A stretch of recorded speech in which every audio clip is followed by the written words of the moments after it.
J'ai 51 ans, j'ai 3 enfants, je suis marié et eh bien, je suis ici en Guadeloupe depuis 2 ans. Ça fait maintenant 6 ans que j'ai intégré le corps préfectoral après une carrière au sein des armées de près de 20 ans. Hein. J'ai fait mon service national comme c'était le cas à l'époque. Je me suis engagé à l'issue de mon service puisque c'était une période qui m'a plu et puis après j'ai passé des concours au sein des armées. J'ai servi 10 ans à la Légion étrangère, j'ai passé 2 ans à l'école de guerre, hein, là où on forme les futurs chefs de corps généraux de notre armée. Et puis en sortant, eh bien, j'ai décidé d'accéder à des responsabilités plus larges en rejoignant le corps préfectoral où eh bien, j'ai été accueilli. Voilà. Comment ça s'est passé pour votre venue en Guadeloupe? C'est vous qui avez souhaité venir ici? Alors tout à fait, c'est le cas pour tout le monde, hein, les membres du corps préfectoral qui viennent outre-mer, et notamment particulièrement en Guadeloupe, eh bien, on est tous volontaires. C'est-à-dire qu'on demande, on est volontaire pour l'outre-mer, et puis on nous propose, ça a été mon cas, hein, on m'a proposé ce poste en Guadeloupe que j'ai accepté, avec plaisir. Et pourquoi la Guadeloupe? Alors, moi, j'étais volontaire pour tout l'outre-mer, voilà, puisque dans le passé, j'ai eu l'occasion de servir, bien évidemment, dans un autre contexte, mais dans de nombreux territoires d'outre-mer. Je suis allé en Guyane, en Polynésie française, je suis allé également à La Réunion et je suis allé à Mayotte. Donc, eh bien, j'ai un attrait, je dirais, culturel hein, pour les outre-mer. J'aime voir ces territoires qui sont les territoires français, mais qui ont leur particularité culturelle propre et une identité forte.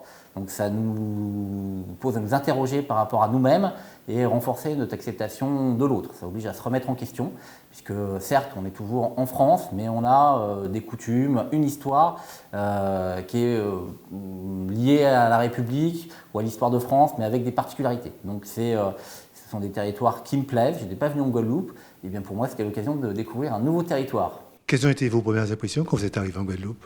Alors, mes premières impressions, ça a été finalement les mêmes impressions que la métropole, puisque je suis arrivé en pleine période Covid. Donc je me suis retrouvé comme les Guadeloupéens et comme j'étais en métropole, hein, ma famille confinée. Et puis, eh bien voilà, hein, des difficultés, je dirais, de gestion de crise hein, à gérer.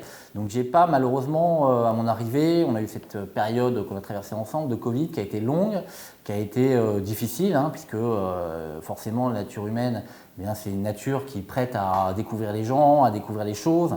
Eh bien, forcément, quand on est au travail ou confiné chez soi, je dirais que ce n'est pas la période qui m'a permis le mieux de découvrir les Guadeloupéens ou de découvrir le territoire. En tout cas, j'ai eu des contacts avec des acteurs de l'économie, avec des acteurs de la santé, avec des restaurateurs notamment qui voulaient rouvrir, des sportifs, mais je n'ai pas du tout découvert le territoire à cette époque. Voilà.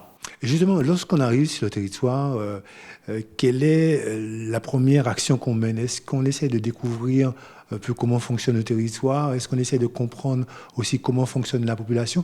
Est-ce que c'est l'une de ces priorités dès qu'on arrive? Alors bien évidemment, la priorité quand on arrive, c'est avant d'arriver sur le territoire, c'est de le connaître. Alors de connaître ses acteurs, qu'ils soient économiques, ses acteurs politiques, l'histoire du territoire, ses particularités, son dynamisme, ses difficultés. Donc ça évidemment, on se renseigne avec les documents administratifs qu'on nous transmet, où on se renseigne avec ce qu'on appelle des sources ouvertes, hein, des articles de journaux, les médias, Internet. Donc voilà. Après, l'idée qu'on se forge, elle est toujours parcellaire et elle ne correspond pas à la réalité du terrain. Mais ça donne un avant-goût. Mais c'est bien en se confrontant, en arrivant sur place et en se confrontant à la réalité. Et là, ça a été une réalité malheureusement qui était douloureuse puisque c'était la crise sanitaire, qu'on arrive à se forger eh bien, une idée du territoire. Voilà. Et quelle a été justement votre perception? Comment vous avez réussi à essayer de comprendre comment fonctionnait la Guadeloupe, les Guadeloupéens, dans cette période difficile du Covid? Voilà, alors la période était particulièrement difficile parce que voilà, on est sur un territoire qui est une île, hein, qui a une activité économique qui est particulière, basée sur les services, sur le tourisme, avec une partie de la population qui est confrontée à des difficultés d'accès à l'eau, de ressources. Et bien donc ça a renforcé toutes les difficultés. L'image que j'ai eue de ce territoire en arrivant, c'est un territoire qui est exigeant. Il est exigeant pour les gens qui y vivent, puisque comme j'ai dit, on est un territoire de crise, un territoire de cyclone, un territoire territoire où les réseaux ont du mal à transmettre l'eau, parfois l'électricité, un territoire où on sent chaque jour le poids de l'histoire. Donc c'est un territoire où on est confronté à l'exigence de la population, mais également sa résilience. Puisque en 2 ans, je suis arrivé, le territoire était en crise, et je dirais que pendant 1 an et demi, il a enchaîné les crises, soit crise naturelle, crise sanitaire, catastrophe naturelle, crise sociale, montée de la délinquance, Fiona. Donc c'est un territoire où j'ai pu apprécier la résilience. Résilience, même si le Guadeloupéen est exigeant, il demande beaucoup, il demande ce à quoi il a droit, bien évidemment, mais il est également résilient dans les difficultés. Et cette période de crise sanitaire, elle a été plus forte ici qu'ailleurs, mais on peut saluer le courage des Guadeloupéens qui ont respecté dans leur immense majorité des règles qui étaient particulièrement contraignantes, et c'est grâce à ça qu'on a réussi à sortir de l'épidémie et à contenir le nombre de victimes.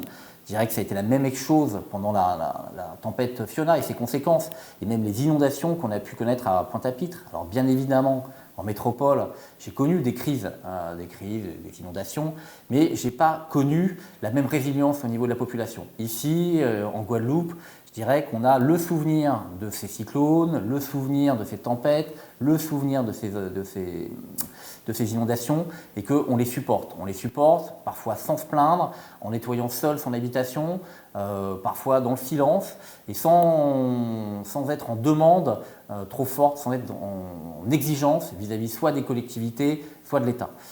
Bien sûr, il y a un accompagnement lors de ces crises qui est effectué, mais ce qui est notable, c'est bien cette capacité des Guadeloupéens à surmonter ces difficultés qui sont des difficultés majeures.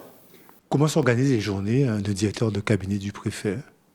Alors, les journées et les nuits, je dirais que c'est un travail qui nécessite une forte disponibilité, puisque le directeur de cabinet, son rôle, c'est la sécurité, la gestion de crise, et puis, dans une moindre mesure, parce que c'est un domaine partagé maintenant, la communication. Donc en matière de sécurité, je dirais que c'est une veille constante. On peut m'appeler lorsqu'il y a un événement d'ordre public, on peut m'appeler en pleine nuit pour me signaler un meurtre, un accident de la route. On peut m'appeler également à toute heure du jour et de la nuit, y compris le week-end, lorsqu'on a une crise d'ordre climatique. Ça a été le cas lorsqu'on a eu les inondations à Pointe-à-Pitre, ça a été le cas lorsqu'on a eu une pénurie de carburant aviation, où on a été obligé d'activer un centre opérationnel départemental. C'est là le lieu où on gère les crises. Ça a été le cas pendant Fiona et ça a été le cas pendant la crise sociale. Donc je dirais que c'est une veille constante, puisque la police, la gendarmerie ont mon numéro de téléphone, le SDIS également, les services de santé également. Et lorsqu'il y a un événement qui nécessite une action de l'État, on me prévient afin que je prévienne le préfet, que je donne des directives. Voilà. Alors, soit en dehors des heures de service, les actions qui sont à mener, on peut les mener rapidement, soit elles nécessitent de revenir au bureau, d'activer le COD. Voilà, ça a été le cas. Je dirais que c'est bien la particularité de ce poste. Après, une journée normale, s'il existe des journées normales ici, une journée normale, je dirais qu'elle commence généralement très tôt avec des comptes rendus. Quelle heure? Commence vers les coups de 5h30, 5h30, 6h du matin, avec des comptes rendus de la police, de la gendarmerie, éventuellement du SDIS, sur les activités de la nuit, les difficultés qu'on peut être rencontrées. Ensuite, j'arrive ici, dans ce bureau, à la préfecture, et puis on commence régulièrement les journées avec un point avec le préfet, un point sur la situation, sur les dossiers en cours, les dossiers sécuritaires, les dossiers sociaux, son agenda, les rendez-vous particuliers, les demandes particulières. Et puis après, j'enchaîne les rendez-vous ou les réunions. Alors les réunions, soit sur des réunions d'animation de la politique de sécurité, l'animation de la politique de prévention avec différents acteurs, des associations, d'autres services de l'État. Et puis ensuite, l'animation des services du cabinet, puisque la préfecture, ce n'est pas que le préfet, le directeur de cabinet ou le sous-préfet, c'est avant tout des agents qui travaillent. Donc l'animation des services du cabinet, on les divisait, je dirais, en trois parties. Une partie consacrée à la gestion de crise avec le site PC, qui gère les crises, qui fait de la planification afin de pouvoir répondre au mieux aux situations de catastrophe, qui gère également une partie sur les grands rassemblements, sur les établissements recevant du public, pour bien s'assurer que nos bars, nos restaurants, nos hôtels sont bien aptes à recevoir du public dans de bonnes conditions. Donc service du CIPC, le service du bureau de la sécurité intérieure, qui lui s'occupe de la prévention de la délinquance, des relations avec les forces de l'ordre, éventuellement de la prise d'arrêtés réglementaires sur des interdictions de manifestation. Et puis, on a une autre partie du cabinet qui, lui, s'occupe de la préparation des visites officielles, puisqu'on a également à charge de préparer la venue de nos ministres, de nos membres du gouvernement, qu'on est heureux de voir s'intéresser à notre belle Guadeloupe. Donc, pour vous livrer tous les détails, lorsqu'il y a une visite, on est contacté en général une semaine, voire 2 semaines avant. Et on nous appelle, le cabinet du ministre concerné nous appelle en disant voilà, on va venir vous voir de tel jour à tel jour, on aimerait voir tel sujet, et donc on monte le programme avec les partenaires locaux, les collectivités, la région, le département qui peuvent nous proposer de mettre en valeur des acteurs locaux, et puis avec des Guadeloupéens dont on peut avoir connaissance ici en préfecture, en fonction des sujets qui sont traités. Donc comme dernièrement, la visite du ministre délégué Tout à fait. des Outre-mer, donc vous avez aussi co-participé à l'organisation. Tout à fait, c'est exactement ça. C'est-à-dire que j'ai été appelé une semaine avant la visite par son cabinet qui m'a dit voilà, le ministre va venir en Guadeloupe de telle date à telle date et il aimerait axer sa visite sur l'agriculture, sur les sargasses, afin de pouvoir mieux évaluer la situation, annoncer des mesures, la SRMG, ce qui m'a conduit à préparer avec des prises de contact cette visite, avec le conseil régional pour l'agriculture et la chambre d'agriculture, avec le déplacement sur Marie-Galante sur le sujet de la SRMG. Et puis, bien évidemment, le ministre voulait aborder un sujet culture qui est très prégnant ici, qui est très important, donc à rencontrer différents acteurs de la culture qui comptent ici en Guadeloupe.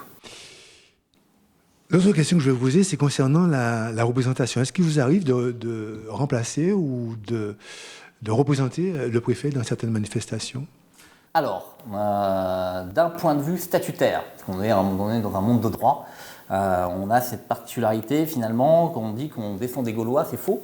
On descend tous des Romains, il faut le savoir, puisque ce qui nous régit, c'est un droit écrit, et on doit ça à la République romaine, qui régit nos vies finalement à travers ses lois et ses textes. Donc statutairement, le préfet, lorsqu'il est absent, c'est le secrétaire général de la préfecture qui le représente. C'est bien une particularité. Alors, le secrétaire général, c'est pas un secrétaire qui prend des notes, c'est bien un titre, c'est lui qui veille au fonctionnement de la préfecture et des services de l'État en Guadeloupe. Donc statutairement, quand le préfet est absent, c'est bien le secrétaire général qui le représente et qui assure la direction des services de l'État. En revanche, le préfet peut attribuer à moi, comme à un autre membre du corps préfectoral, une mission de représentation sur une manifestation particulière et il déléguera, cette représentation en fonction du domaine de compétence de l'intéressé, du sous-préfet concerné. En l'occurrence, moi, je suis concerné par la sécurité, la prévention de la délinquance, la sécurité routière, les relations avec les grands élus, éventuellement des cérémonies patriotiques. Les services du secrétaire général adjoint, eux, sont concernés par tous les aspects sociaux, politiques de la ville. Donc voilà, le préfet peut lui déléguer la conduite de réunions ou de manifestations sur le sujet. Et puis, bien évidemment, nous avons les sous-préfets d'arrondissement, donc le sous-préfet de Pointe-à-Pitre, qui lui, je dirais, a un portefeuille plus vaste, qui regroupe toutes les politiques de l'État sur la Grande Terre, et notamment à Pointe-à-Pitre, et puis notre secrétaire général, qui lui est sous-préfet d'arrondissement pour la Basse-Terre, et qui a également ce rôle de représentation des politiques publiques sur la Basse-Terre. Parlons maintenant des élus locaux. Quelle relation que vous avez avec les élus locaux? Et sinon, est-ce que les relations sont bonnes? Alors, les relations, bien évidemment, elles sont bonnes. Je dirais qu'elles sont maintenant, on est dans un monde décentralisé. Alors, il est arrivé dans notre République, notamment sous le Second Empire, qu'on nomme les maires. On a bien dépassé cette période et je dirais que l'action, on vit dans un État décentralisé, c'est inscrit dans la Constitution. Rien ne peut se faire sans nos élus. Rien ne peut se faire maintenant sans nos maires, rien ne peut se faire sans le conseil régional, rien ne peut se faire sans le conseil départemental. Et d'ailleurs, je dirais que nous sommes, c'est la loi, c'est notre constitution qui le veut, nous sommes dans une transversalité. Voilà. L'État n'impose plus les décisions, on est bien dans le dialogue, l'échange et puis le montage de projets. Et pour ça, je dirais qu'ici en Guadeloupe, on a beaucoup d'idées. On a des élus qui sont des partenaires, qui proposent des actions et qu'on essaie d'accompagner au mieux. Alors moi, j'ai pas de relation, je dirais, privilégiée avec un élu plus qu'un autre, puisque du fait de mon domaine de compétences, qui est la sécurité, l'animation territoriale sur le sujet, la gestion de crise, j'ai des relations, je dirais, dans ces domaines-là, à l'occasion des comités locaux de prévention de la délinquance, à l'occasion des exercices de gestion de crise, voilà, ou lors de la gestion de crise. J'ai été amené à m'investir particulièrement lors de la tempête Fiona. Ça m'a conduit à avoir des relations privilégiées avec les élus de la Basse-Terre qui étaient touchés. J'ai mis en œuvre le plan Orsec, qui m'a conduit à distribuer de l'eau sur le territoire de la Grande Terre, Saint-François, le Gosier. Et dans ce cadre-là, je dirais, on agit vraiment en partenariat, en recensant les besoins, on s'appuie sur les communes pour les distributions. Voilà, on est l'État, c'est plus un facilitateur aujourd'hui qu'un donneur d'ordre. Et les relations avec les forces vives du pays, les syndicats, les chefs d'entreprise, est-ce que les relations sont aussi bonnes? Alors, moi je pars du principe, c'est un principe qui est partagé, que la République parle à tout le monde. Donc bien évidemment, lorsqu'on est dans un chemin, s'agissant des syndicats, lorsqu'on est dans les postures qui sont des postures de dialogue, des postures républicaines, bien évidemment, la porte reste ouverte et on peut s'asseoir à une table de négociation. Et pour le moment, c'est pas le cas? En revanche, c'est pas le cas, ça dépend dans quelles circonstances. Voilà. Mais si on est ouvert au dialogue et qu'on est sur une posture de la main tendue, bien évidemment. En revanche, si on arrive avec le poing tendu, c'est complètement différent. Voilà. Mais après, on est une famille. Je dirais que voilà, on peut avoir, comme dans une famille, des tensions, des coups de gueule, mais on est obligé de se parler. Voilà. Sinon, eh bien, c'est la fin de la famille, c'est la fin d'une histoire. Donc on est obligé, après ces moments de tension, eh bien, de revenir à la table, de revenir chacun autour de la table de la maison et d'échanger. Est-ce que justement vous découvrez en Guadeloupe une autre façon de pouvoir procéder au travers des relations sociales qui est différente de ce que vous avez connu précédemment? Alors, je suis rentré dans le corps préfectoral finalement peu de temps avant l'épisode des Gilets jaunes. Et je dirais que notre monde est devenu un monde de conflictualité.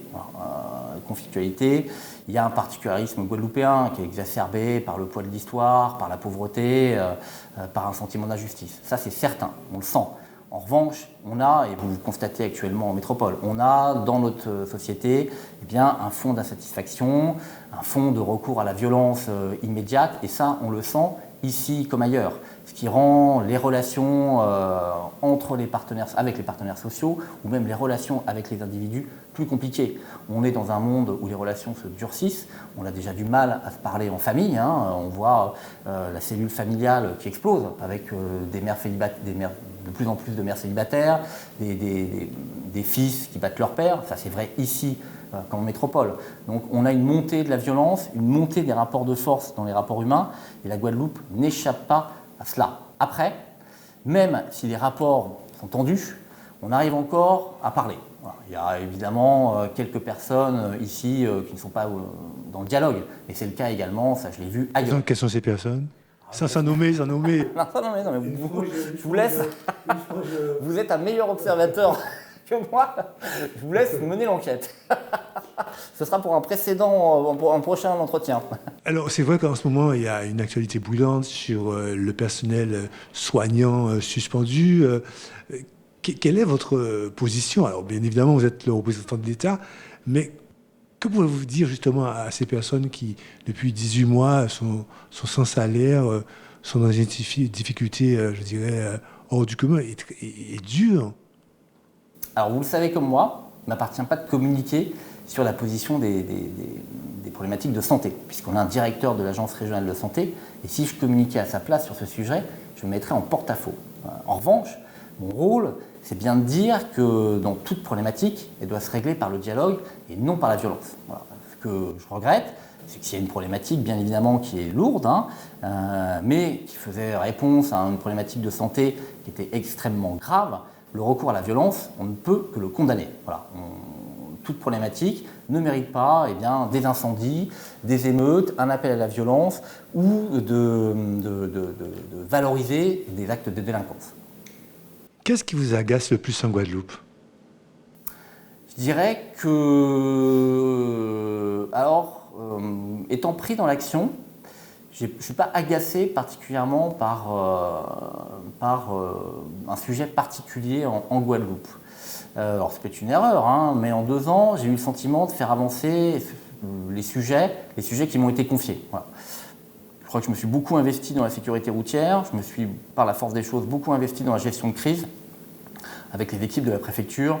Et je pense qu'on a créé, tout du moins ici, avec les gens avec qui j'ai travaillé, ou même les élus dont on parlait, ou certains services municipaux, on a créé un esprit de cohésion. Vous voyez, donc j'ai pu être agacé dans certains territoires où j'ai été amené à servir par une espèce d'égoïsme. Je ne l'ai pas retrouvé ici. Voilà. Alors certes, parfois, et c'est le cas partout, on a les lenteurs administratives ou lenteurs des réponses, mais on est sur une île, on le sent bien, et il y a cette solidarité qui existe encore, et quand on sent qu'il y a des gens qui aiment s'engager, qui veulent s'engager, et quand on essaie de faire une animation sur la gestion de crise, on a énormément de volontaires. On vous répond, on me répond, les gens participent, et ça c'est notable. On a sur le territoire, de plus, on a des idées. Quand on fait de la communication, eh bien, quand on cherche des gens qui veulent communiquer, nous aider à communiquer en matière de sécurité routière, ou faire des flyers, comme on dit, des vidéos, on a plein d'idées. Voilà, on est sur un territoire qui est extrêmement créatif. Je pense qu'on ne le souligne pas assez, mais il y a une vraie capacité à créer ici. Donc c'est ce qui vous plaît le plus aussi? Oui. J'ai pas été, si vous voulez, bien évidemment, tout n'est pas simple ici, vous l'avez dit, il y a des conflits sociaux qui sont durs, il y a une violence intrinsèque qu'on sent bien, mais il y a cette capacité créatrice, il y a cette capacité à imaginer un avenir meilleur, il y a cette capacité à rêver, et cette capacité elle est forte, et on la sent, c'est bien ce qu'on sent ici. On ressent aussi de plus en plus cette revendication identitaire, et aussi de statut, à vouloir aussi gérer soi-même le quotidien, bien évidemment en relation avec la France hexagonale. Ça, vous le comprenez? Oui, bien sûr, et je dirais que c'est le sens de l'histoire. Vous savez, moi-même, j'habite dans le Pays Basque, donc je ne suis pas étranger à ces problématiques. Voilà, problématiques identitaires, problématiques de langue, bien évidemment. C'est une richesse culturelle qu'il faut préserver. Moi, quand je rentre chez moi dans le Pays Basque, bien évidemment, je suis content d'entendre des gens parler basque. Je suis content de voir des enfants apprendre les danses traditionnelles devant l'église. Donc ça, évidemment, ça existe ici, c'est une richesse. C'est la richesse du territoire. Bien évidemment, il faut le préserver. Et ces richesses culturelles et identitaires, elles ont toute leur place dans notre République. On n'est plus à l'époque d'un État, je dirais, napoléonien, même si cet État centralisé, il a apporté beaucoup en termes d'efficacité administrative. On est bien sur un État mais décentralisé, et bien qui laisse l'opportunité aux richesses territoriales pour s'exprimer. C'est le cas ici, il y a une volonté de développer, mais ça va avec ce que j'évoquais tout à l'heure, cette espèce de richesse en termes d'idées, en termes de culture. Eh bien, il y a cette volonté de porter des sujets, très bien, voilà, on le sent, ça a évolué en Corse avec une collectivité à l'organisation particulière, il y a cette volonté en Martinique, il y a également en Alsace une formation administrative nouvelle qui s'est créée. Eh bien, on a ces sujets qui émergent dans notre pays et qui ont toute leur place. Je dirais que le territoire, et surtout ce territoire insulaire avec ses spécificités, ne sera jamais aussi bien géré que par ses élus et par son peuple. Voilà. Que représente le créole pour vous, la langue créole? Et déjà, est-ce que vous parlez créole? Est-ce que vous parlez créole? Nous dire des petits... Pas ni problème. Pas ni problème. Est-ce que vous ressentez le besoin de comprendre déjà et aussi de parler le créole afin d'être au plus près de la population guadeloupéenne? Alors, j'aurais aimé parler le créole mieux que je le comprends, puisque malheureusement, je n'ai pas eu le temps de l'apprendre. Mais bien évidemment, quand je vous ai parlé de la langue basque, voilà, moi j'y suis extrêmement sensible. Voilà, une langue, c'est l'identité. Un territoire, c'est bien évidemment ses monuments, ses paysages, mais c'est également sa culture. Et la culture, c'est la langue. Bien évidemment, on parle breton dans notre pays, on parle basque, on parle l'alsacien, et ça fait la richesse de notre France. Voilà. Et on parle ici créole. Alors il y a le poids de l'histoire, le créole, il a son identité, il a les raisons pour lesquelles il s'est créé, et bien évidemment, il n'y aura pas de Guadeloupe heureuse sans créole. Donc après, il faut que le créole laisse aussi sa place à la langue française. ou à d'autres langues, puisqu'on sait que de toute manière, on est dans un monde, on est dans une société qui est mondialisée.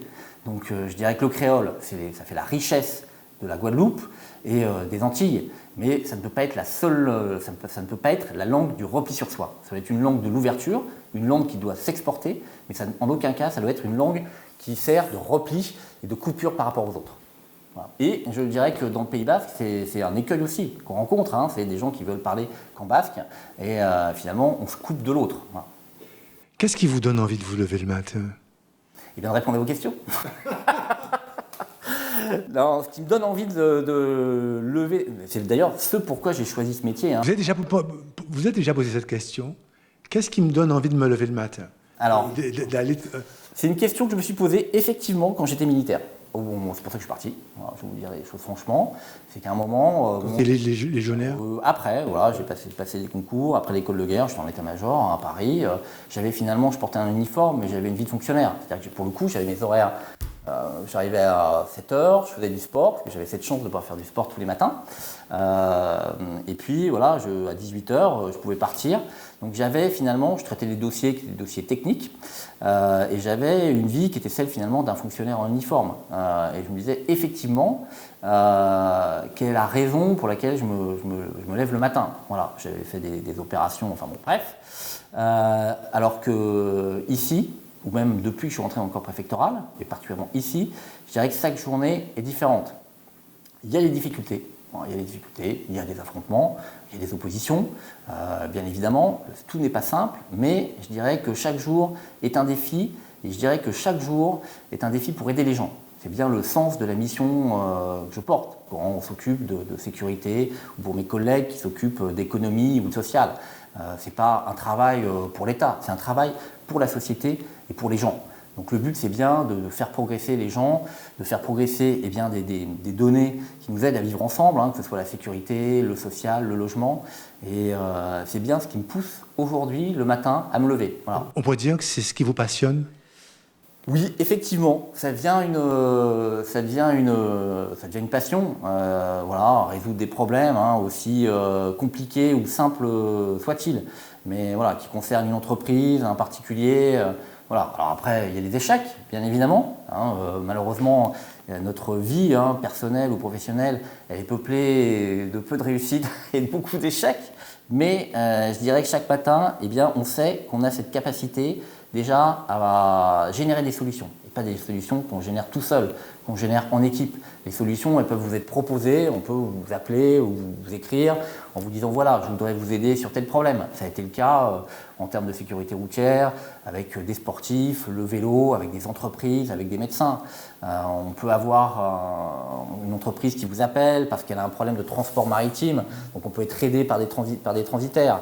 Voilà, donc c'est cette possibilité de pouvoir aider les autres et de pouvoir trouver des solutions. Et justement, qu'est-ce qui est le plus difficile pour vous à gérer au quotidien?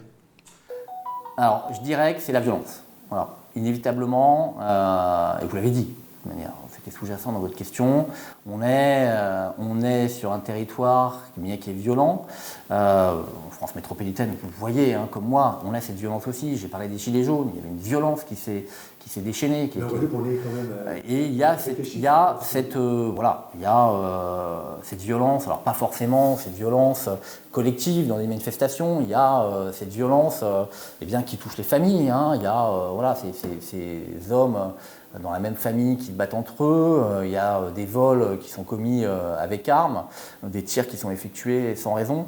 C'est de violence. La violence présente sur nos routes, quand on a des accidents de la route mortels qui sont causés par des gens qui sont alcoolisés ou en état d'ébriété.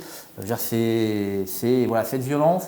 Et on pourrait, si vous voulez, abandonner foi justement en la nature humaine. On pourrait dire, tiens, voilà, on est sur un territoire qui est particulièrement violent, finalement, est-ce qu'il y a une solution? Alors que, comme je l'ai dit, on a toujours des gens ici qui est une particularité, qui viennent vous voir ou qui lèvent la main pour vous aider. Ça, j'ai trouvé plus de bénévolat, de gens qui voulaient aider par rapport à d'autres territoires. Quels sont les lieux en Guadeloupe que vous appréciez beaucoup? Donc le Fort d'Elgrès, c'est un lieu chargé d'histoire, c'est un lieu où on sent le poids de l'histoire, le vent de l'histoire, c'est un lieu qui est chargé d'émotions, c'est un lieu qui est silencieux et c'est un lieu où on peut réfléchir. Et puis après, je dirais que j'aime beaucoup Marie-Galante également. Marie-Galante, voilà, Marie-Galante. Et pourquoi Marie-Galante? Parce que Marie-Galante, si vous voulez, il y a une quiétude qu'on sent à Marie-Galante, qu'on peut sentir également dans certains endroits de la Guadeloupe, hein, en Nord-Grande-Terre. On peut sentir également un peu ce côté paisible, voilà. Mais je pense que c'est beaucoup plus prégnant à Marie-Galante. Vous êtes au quotidien au cœur de la Guadeloupe, du développement économique, social, culturel. Selon vous, qu'est-ce qui permettrait à la Guadeloupe d'avancer et d'être encore plus performante? Alors, bon là on sort de mon sujet, puisque moi c'est la sécurité. Mais, alors je ne vous parlerai plus en tant que sous-préfet, je parlerai en tant que simplement citoyen, voire voyageur. Hein. Je dirais que c'est comme tous les territoires. Un territoire, et ça c'est le poids de l'histoire, un territoire, il commence à se développer à partir du moment où il est inscrit dans des liens de communication avec d'autres territoires. C'est bien évidemment ces connexions qu'il faut faire. On a eu ici, dans la Caraïbe, des échanges avec les autres îles, des échanges commerciaux ou des échanges avec le continent américain. C'est bien cette interconnexion avec les pays voisins et le continent américain, je pense qu'il permettra à la Guadeloupe de se développer. Et après, il faut tirer parti, je pense, des atouts qu'on a ici. On a une population qui est particulièrement innovante, qui est intéressée par les nouvelles technologies. Ici, j'ai été frappé par le nombre de créateurs artistiques, par l'utilisation de WhatsApp ou d'autres réseaux sociaux. Comme le Pige. Voilà, comme le Pige. Donc on a cette particularité ici, cette capacité à innover. Et je pense que c'est une chance voilà, à notre époque. Ici en Guadeloupe, on a pris le virage du XXIe siècle. Et c'est bien là-dessus qu'il faut se battre. Voilà. Comment vous voyez la Guadeloupe de demain? Est-ce que vous pensez que la Guadeloupe, en tant que territoire, a vraiment des perspectives de développement, je dirais, positifs, ou plutôt, en fait, il y a encore des choses à améliorer pour pouvoir avancer sur ce territoire? Alors, je dirais que la Guadeloupe a des atouts.